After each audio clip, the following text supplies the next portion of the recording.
আসসালামু আলাইকুম সবাইকে। যারা এরশাদের পতন দেখেননি, হয়তো আমাদের বয়সী তরুণ যারা, তারা এরশাদের পতন দেখেনি।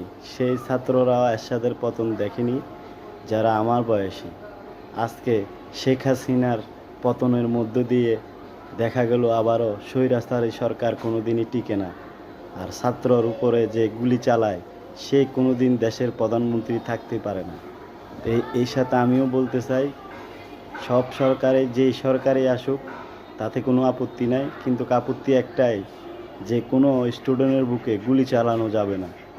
কেননা স্টুডেন্ট হয়েছে জাতির মেরুদণ্ড। যে ভুল করেছে সে সাজা পেয়েছে। অযথায় নিজের এলাকার ভাই বেড়াদার আত্মীয় স্বজন বিভ্রান্তি করবেন না। নিজে ভালো থাকবেন, অন্যকে ভালো রাখবেন, ভালো থাকবেন।